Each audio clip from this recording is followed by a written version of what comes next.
ದಿನನಿತ್ಯ ರಸ್ತೆಯಲ್ಲಿ ಕೂತ್ಕೊಳ್ಬೇಕು. ಈ ಪ್ರತಿಭಟನೆ ದಿನನಿತ್ಯದ ಹೋರಾಟದ ಪ್ರತಿಭಟನೆ ಮಾಡಬೇಕಾದಂತ ಅನಿವಾರ್ಯ ಸಂದರ್ಭವನ್ನ ಇವತ್ತು ರಾಜ್ಯದಲ್ಲಿ ಕಾಂಗ್ರೆಸ್ ಸರ್ಕಾರ ಮಾಡಿದೆ. ನಾನು ಒಂದು ಮಾತನ್ನ ಹೇಳ್ತೇನೆ, ಮಂಗಳೂರದ ನಗರದ ಭಾಗದ ವಿಚಾರಗಳನ್ನು ಒಂದಾಗಿ ಹೇಳ್ತೇನೆ ಕೇಳಿ. ಮಂಗಳೂರು ನಗರದಲ್ಲಿ ಒಂದು ಮನೆಗೆ ಕನಿಷ್ಠ 600 ರೂಪಾಯಿ ಬಿಲ್ ಜಾಸ್ತಿ ಆದ್ರೆ,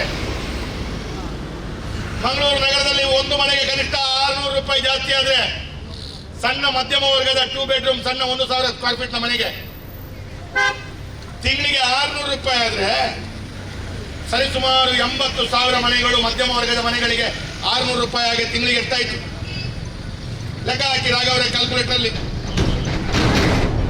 ತದನಂತರ ಒಂದು 20,000 ಮನೆಗಳು ತಿಂಗಳಿಗೆ 4 ರಿಂದ 8,000 10,000 ಬಿಲ್ ಬರುವಂತ ಮನೆಗಳಿದ್ದಾವೆ. ಅವರಿಗೆ ಎಷ್ಟಾಗತ್ತೆ? ತದನಂತರ ಒಂದು 30,000 ಸಣ್ಣ ಕಂಪನಿಗಳು, ಬ್ಯಾಂಕ್ಗಳು, ಇಂಡಸ್ಟ್ರಿಗಳು, ಈ ರೀತಿಯ ವ್ಯವಸ್ಥೆಗಳಿಗೆ ಇವತ್ತು ಬಿಲ್ ಅನ್ನ ಸಂಗ್ರಹಿಸುವಂತ ಕೆಲಸ ಕಾರ್ಯಗಳಾಗ್ತಾ ಇದೆ. ತಿಂಗಳಿಗೆ 6 ಲಕ್ಷ ರೂಪಾಯಿ ಬಿಲ್ ಬರುತ್ತೆ ಶಾಸಕರೇ. 6 ಲಕ್ಷ ರೂಪಾಯಿ ಅಂತ ಹೇಳಿದ್ರೆ 60,000 ರೂಪಾಯಿ. ಹಾಗಾಗಿ ಇದೆಲ್ಲವೂ ನೋಡಿದಾಗ ಟೋಟಲ್ ಆಗಿ ಎಷ್ಟಾಗುತ್ತೆ? ಇದು ಎಲ್ಲವೂ ನೋಡಿದಾಗ ಟೋಟಲ್ ಆಗಿ ಒಂದು ವಿಧಾನಸಭಾ ಕ್ಷೇತ್ರದಲ್ಲಿ ಎಷ್ಟಾಗುತ್ತೆ ಅಂತ ಕೇಳಿದ್ರೆ, ಇಡೀ ರಾಜ್ಯದಲ್ಲಿ ವರ್ಷಕ್ಕೆ ಸರಿಸುಮಾರು 8,000 ಕೋಟಿ ರೂಪಾಯಿ ಆಗತ್ತೆ. ಇಡೀ ರಾಜ್ಯದಲ್ಲಿ ಇವತ್ತು ಅದು 8,000 ರೂಪಾಯಿ ಆಗತ್ತೆ. 8,000 ಕೋಟಿ ರೂಪಾಯಿ ಆಗತ್ತೆ. 3 ವರ್ಷಕ್ಕೆ 24,000 ಕೋಟಿ ರೂಪಾಯಿ ಆಗತ್ತೆ ರಾಜ್ಯದಲ್ಲಿ. ಆದ್ರೆ 24,000 ಕೋಟಿ ರೂಪಾಯಿ ಹಗಲು ಧರಣಿ ಮಾಡಿ ನೀವು ನುಂಗ್ಲಿಕ್ಕೆ ಬಯಸ್ತೀರಾ? ನೀವು ಘಂಟಾಘೋಷವಾಗಿ ಭ್ರಷ್ಟಾಚಾರವನ್ನು ಮಾಡ್ತಾ ಇದ್ದೀರಿ. ಯಾವುದರಲ್ಲಿ ಭ್ರಷ್ಟಾಚಾರ ಇಲ್ಲ ಅಂತ ಕೇಳಿದ್ರೆ ನೀವು ಕೇಳ್ಕೊಳ್ಳಿ. ಮಂಗಳೂರಿನಲ್ಲಿರುವಂತಹ ಕೆಲವಾರು ಉನ್ನತ ಅಧಿಕಾರಿಗಳು ಮಂಗಳೂರಿಗೆ ಬರಬೇಕಾದ್ರೆ 2 ಕೋಟಿ 3 ಕೋಟಿ ಕೊಡಬೇಕಂತೆ. ನಾವು ಆಡಳಿತವನ್ನು ಮಾಡಿದ್ದೇವೆ. ಜಿಲ್ಲಾ ಮಟ್ಟದ ಅಧಿಕಾರಿಗಳು ಯಾವತ್ತು ಅವರಿಗೆ ಯಾವುದೇ ಒಂದು ಉದ್ದೇಶಪೂರ್ವಕವಾಗಿ ಅವರನ್ನ ಭ್ರಷ್ಟಾಚಾರದಲ್ಲಿ ತೊಡಗಿಸಿಕೊಳ್ಬೇಕು ಅಂತ ಹೇಳಿದ ಭಾವನೆ ಯಾವ ಸರ್ಕಾರವೂ ಮಾಡಿರಲಿಲ್ಲ.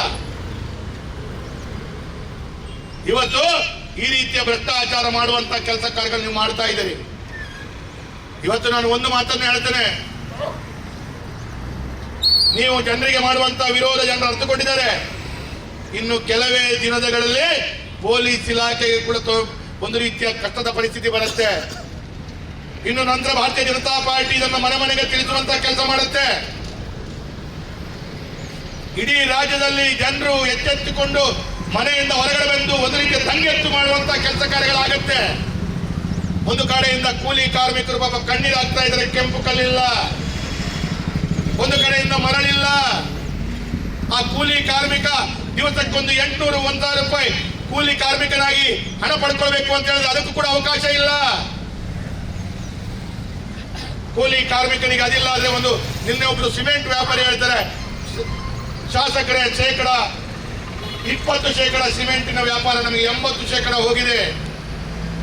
ಹಾಗಿರುವಾಗ ಅಂತ ಕಾರ್ಮಿಕ ವರ್ಗ ಅದನ್ನು ನಂಬಿದಂತ ಎಲ್ಲ ಆರ್ಥಿಕ ವ್ಯವಸ್ಥೆಗಳು ಇವತ್ತು ಬಹಳ ದೊಡ್ಡ ರೀತಿಯಲ್ಲಿ ಕಣ್ಣೀರಾಗ್ತಾ ಇದೆ. ಇಂಥ ಕಣ್ಣೀರಿನ ಮಧ್ಯದಲ್ಲಿ ಇವತ್ತು ಮೆಸ್ಕಾಂನ ಮುಖಾಂತರ ರಾಜ್ಯ ಸರ್ಕಾರ ಈ ರೀತಿಯ ಪಿಂಚಣಿ ಮತ್ತು ಈ ರೀತಿಯ ಗ್ರಾಚ್ಯುಟಿಯನ್ನ ಹಾಕಿದ್ದು ಇದಕ್ಕೆ ಭಾರತೀಯ ಜನತಾ ಪಾರ್ಟಿ ವಿರೋಧ ಮಾಡ್ತದೆ ಅಂತ ಮಾತನ್ನು ಹೇಳ್ತಾ, ಭಾರತೀಯ ಜನತಾ ಪಾರ್ಟಿ ನಮ್ಮ ಸಂಘಟನಾತ್ಮಕ ನಮ್ಮ ಇನ್ನಿತರ ಪಕ್ಷ ಸಂಘಟನೆಯ ಪ್ರತಿಭಟನೆ ಅಲ್ಲ, ಇದು ಜನರಿಗೋಸ್ಕರ ಮಾಡುವಂತಹ ಪ್ರತಿಭಟನೆ. ಹಾಗಾಗಿ ಮುಂದಿನ ದಿನಗಳಲ್ಲಿ ಜನರನ್ನ ಇನ್ನಷ್ಟು ಮನೆಗಳಿಗೆ ತಿಳಿಸಿ ಅವರನ್ನ ಬಂದು ರಸ್ತೆಯಲ್ಲಿ ನಾವೆಲ್ಲರೂ ಸೇರ್ಕೊಂಡು ರಸ್ತೆಯಲ್ಲಿ ನಿಂತು ಹೋರಾಟ ಮಾಡ್ತೇವೆ. ಯಾವ ಪೊಲೀಸ್ ಇಲಾಖೆ ನೀವೇನು ಮಾಡ್ಲಿಕ್ಕಾಗಲ್ಲ. ಜನರು ಎಚ್ಚೆತ್ತುಕೊಂಡು ದಂಗೆ ಬರುವಂತ ರೀತಿ ಆದ್ರೆ ಅವಾಗ ಸರ್ಕಾರದತ್ತಕ್ಕೆ ಅದನ್ನು ಹಿಂಪಡೆದುಕೊಳ್ತದೆ. ಈ ಸರ್ಕಾರ ಅವರು ಆ ಬಿಲ್ಲನ್ನ ಅಥವಾ ಅವರು ಹಾಕಿದಂತ ಆ ಯೋಜನೆಯನ್ನ ಅಥವಾ ಈ ಒಂದು ಪಿಂಚಣಿ ಯೋಜನೆಯನ್ನು ಅವ್ರು ಹಿಂಪಡ್ಕೊಳ್ಳಲ್ಲ. ಹಾಗಾಗಿ ಇನ್ನು ದಂಗೆ ಹೇಳುವಂತ ಮನೆಗಳಿಂದ ಬಂದು ಮಹಿಳೆಯರು, ಪುರುಷರು, ಮಕ್ಕಳು ಎಲ್ಲರೂ ರಸ್ತೆಯಲ್ಲಿ ಬಂದು ಕೂತ್ಕೊಂಡು ಪ್ರತಿಭಟನೆ ಮಾಡಬೇಕಾದಂತ ಅನಿವಾರ್ಯ ಸಂದರ್ಭವನ್ನು ಇವತ್ತು ಕಾಂಗ್ರೆಸ್ ಸರ್ಕಾರ ತಂದು ಹಾಕಿದೆ ಅಂತ ಹೇಳುವಂಥದ್ದು ಹೇಳ್ತಾ ಇವತ್ತು ಭಾರತೀಯ ಜನತಾ ಪಾರ್ಟಿ ಇವತ್ತು ಆಗ್ರಹ ಮಾಡ್ತದೆ.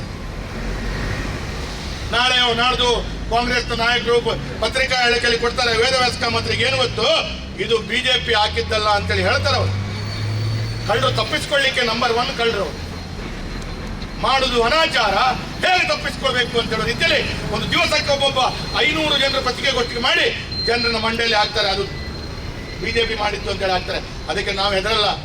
ನಮ್ಮ ಹತ್ರ ಅವತ್ತಿನ ಬಿಲ್ಲು ಇದೆ, ಇವತ್ತಿನ ಬಿಲ್ಲು ಇದೆ, ಬಿಜೆಪಿ ಸರ್ಕಾರದ ಕೊನೆಯ ದಿನಗಳ ಬಿಲ್ಲು ಇದೆ, ಇವತ್ತಿನ ಬಿಲ್ಲು ಇದೆ ನಮ್ಮ ಹತ್ರ. ಹಾಗಾಗಿ ನೀವು ನಾಳೆ ನಾಡ್ದು ಅದು ಬಿಜೆಪಿ ಕಾರಣ, ಮೋದಿ ಕಾರಣ, ಇನ್ಯಾರೋ ಕಾರಣ ಅಂತ ಹೇಳಿದ್ರು ಕೂಡ ಜನರಿಗೆ ಆ ರೀತಿಯ ಮರಳು ಮಾಡಲಿಕ್ಕೂ ಆಗಲ್ಲ. ಅದಕ್ಕಾಗಿ ಇವತ್ತು ಭಾರತೀಯ ಜನತಾ ಪಾರ್ಟಿ ಈ ನೇತೃತ್ವ ಮಂಗಳೂರು ನಗರ ದಕ್ಷಿಣದ ಈ ಒಂದು ಪ್ರತಿಭಟನೆಯಲ್ಲಿ ನಾವು ಸರ್ಕಾರಕ್ಕೆ ಕೇಳಿಕೊಳ್ತೇವೆ, ಕೂಡಲೇ ರಾಜ್ಯ ಸರ್ಕಾರ ತನ್ನ ಈ ಆದೇಶವನ್ನು ಹಿಂಪಡೆದು ಜನಸಾಮಾನ್ಯರ ಲೂಟಿಯನ್ನು ನಿಲ್ಲಿಸಬೇಕು. ಇಂಧನ ಇಲಾಖೆ ನೌಕರಿಗೆ ಪಿಂಚಣಿ ಗ್ರಾಚ್ಯುಟಿ ನೀವು ಕೊಡಿ, ಇನ್ನೂ 10% ಜಾಸ್ತಿ ಕೊಡಿ ಅವರಿಗೆ ಪಿಂಚಣಿ ಮತ್ತು ಗ್ರಾಚ್ಯುಟಿ, ನಮ್ದೇನು ಅಭ್ಯಂತರ ಇಲ್ಲ. ಆದ್ರೆ ನಿಮ್ಮ ಸರ್ಕಾರದ ಅನುದಾನದ ಆದಾಯದಿಂದ ಕೊಡಿ, ಸರ್ಕಾರದ ಬೊಕ್ಕಸದಿಂದ ಕೊಡಿ, ಬಿಟ್ರೆ ಜನರಿಗೆ ಹೊರೆ ಮಾಡಿ ಕೊಡಿ ಅಂತೇಳಿ ನಾವು ಯಾವತ್ತೂ ಕೇಳಲ್ಲ, ಇದನ್ನು ನಾವು ಯಾವತ್ತೂ ಒಪ್ಪಲ್ಲ ಅಂತ ಹೇಳುವಂತ ಮಾತನ್ನು ಹೇಳ್ತಾ ಈ ಪ್ರತಿಭಟನೆಯ ನಿರತ ಇವತ್ತು ಬಹಳ ದೊಡ್ಡ ಸಂಖ್ಯೆಯಲ್ಲಿ ಕಾರ್ಯಕರ್ತ ಬಂಧುಗಳು ಬಂದಿದ್ದಾರೆ, ಕೆಲವಾರು ಬಂಧುಗಳು ನಿವಾಸಿಗಳು ಬಂದಿದ್ದಾರೆ ಈ ಪರಿಸರದ. ಹಾಗಾಗಿ ಎಲ್ಲ ಪ್ರತಿಭಟನೆ ನಿರತ ಎಲ್ಲ ಬಂಧುಗಳಿಗೂ ನಾನು ಈ ಒಂದು ಪ್ರತಿಭಟನೆ ವಿಶೇಷವಾದಂತಹ ಶುಭಾಶಯಗಳನ್ನು, ಅಭಿನಂದನೆಗಳನ್ನು ಕೊಡ್ತಾ, ಜನರಿಗಾಗಿ ಜನರಿಗೋಸ್ಕರ ಜನರ ಈ ಪ್ರತಿಭಟನೆಗೆ ತಾವು ಭಾಗವಹಿಸ್ತಾ ಇದ್ದೀರಿ. ಈ ಒಂದು ಭಾಗವಹಿಸುವಂತ ಸಂದರ್ಭದಲ್ಲಿ ನ್ಯಾಯ ಸಿಗಬೇಕಾದಂತ ಹೋರಾಟ ಇನ್ನು ಮುಂದೆ ಇದೇ ಪ್ರತಿಭಟನೆ ಮಣ್ಣಗುಡ್ಡೆಯ ಉಪವಿಭಾಗ ಕಚೇರಿಯ ಎದುರುಗಡೆ ಆಗ್ಲಿಕ್ಕಿದೆ. ತದನಂತರ ಪುನರಪಿ ಹತ್ತಾವರದ ಉಪವಿಭಾಗ ಎದುರುಗಡೆ ಆಗ್ಲಿಕ್ಕೆ ಇದೆ. ತದನಂತರ ಒಂದು ದೊಡ್ಡದಾದ ಪ್ರತಿಭಟನೆ ಭಾರತೀಯ ಜನತಾ ಪಾರ್ಟಿ ದಕ್ಷಿಣ ಕನ್ನಡ ಜಿಲ್ಲೆ ಬಿಜೆಪಿಯ ವತಿಯಿಂದ ಮೆಸ್ಕಾಂ ಎಂಡಿಯ ಕಚೇರಿ ಎದುರುಗಡೆ ಮಾಡಲಿಕ್ಕಿದೆ.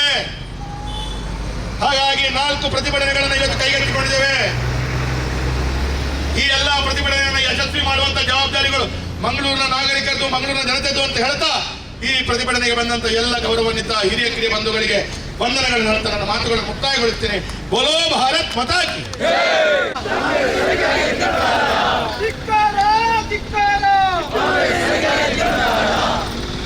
ಮೆಸ್ಕಾಂ ನೌಕರರ ಪಿಂಚಣಿ ಮತ್ತು ಗ್ರಾಚ್ಯುಟಿ ನೀಡಲು ಗ್ರಾಹಕರನ್ನು ಲೂಟಿ ಮಾಡುತ್ತಿರುವ ಕಾಂಗ್ರೆಸ್ ಸರ್ಕಾರದ ಜನವಿರೋಧಿ ನೀತಿಯ ವಿರುದ್ಧ ಈ ಪ್ರತಿಭಟನಾ ಸಭೆಯಲ್ಲಿ ನಮ್ಮನ್ನು ಉದ್ದೇಶಿಸಿ ಮಾತನಾಡಿದ ಮಂಗಳೂರು ನಗರ ದಕ್ಷಿಣ ವಿಧಾನಸಭಾ ಕ್ಷೇತ್ರದ ಸನ್ಮಾನ್ಯ ಶಾಸಕರಿಗೆ ಧನ್ಯವಾದ. ಮಂಗಳೂರು ನಗರ ದಕ್ಷಿಣ ಮಂಡಲದ ಯುವ ಮೋರ್ಚಾ, ಮಹಿಳಾ ಮೋರ್ಚಾ, ಹಿಂದುಳಿದ ವರ್ಗಗಳ ಮೋರ್ಚಾ, ಅಲ್ಪಸಂಖ್ಯಾತ ಮೋರ್ಚಾ ಮತ್ತು SC ಮೋರ್ಚಾದ ಅಧ್ಯಕ್ಷರು ಮತ್ತು ಪದಾಧಿಕಾರಿಗಳು ಈ ಸಭೆಯಲ್ಲಿ ಉಪಸ್ಥಿತರಿದ್ದಾರೆ. ಅದೇ ರೀತಿ ದಕ್ಷಿಣ ಕನ್ನಡ ಜಿಲ್ಲೆಯ ಪ್ರತಿಭಟನಾ ಸಭೆಯಲ್ಲಿ ನಮ್ಮೊಂದಿಗಿದ್ದಾರೆ. ಅದೇ ರೀತಿ ಮಂಗಳೂರು ನಗರ ದಕ್ಷಿಣ ಮಂಡಲದ ಪ್ರಧಾನ ಕಾರ್ಯದರ್ಶಿಯಾಗಿರುವಂತಹ ಶ್ರೀಯುತ ರಮೇಶ್ ಹೆಗ್ಡೆ ಇವರೆಲ್ಲರ ಉಪಸ್ಥಿತಿಯನ್ನು ಗೌರವಿಸುತ್ತಾ ಕರ್ನಾಟಕ ವಿಧಾನ ಪರಿಷತ್ತಿನ ಮಾಜಿ ಸದಸ್ಯರಾಗಿರುವಂತಹ ಶ್ರೀಯುತ ಮೋನಪ್ಪ ಭಂಡಾರಿ ಅವರು ಇದ್ದಾರೆ. ಭ್ರಷ್ಟ ಕಾಂಗ್ರೆಸ್ ಸರ್ಕಾರಕ್ಕೆ, ಜನವಿರೋಧಿ ಸರ್ಕಾರಕ್ಕೆ, ಸಿದ್ದರಾಮಯ್ಯನಿಗೆ ಭಾರತ್ ಮಾತಾಕ್ಕೆ, ಭಾರತೀಯ ಜನತಾ ಪಾರ್ಟಿಯ ಹೋರಾಟಕ್ಕೆ, ಭಾರತೀಯ ಜನತಾ ಪಾರ್ಟಿಯ ಹೋರಾಟಕ್ಕೆ, ಭಾರತ್ ಮಾತಾಕ್ಕೆ ಒಂದೇ. ಪಿಂಚಣಿ ನೆಪದಲ್ಲಿ ವಿದ್ಯುತ್ತಿನ ದರವನ್ನು ಹೇರಿಸಿ ಮಂಗಳೂರು ನಗರ ದಕ್ಷಿಣದ ಶಾಸಕರಾದಂಥ ರಮೇಶ್ ಕಂಡಿಟ್ಟವರೇ, ನಮ್ಮ ಪಕ್ಷದ ಹಿರಿಯ ನಾಯಕ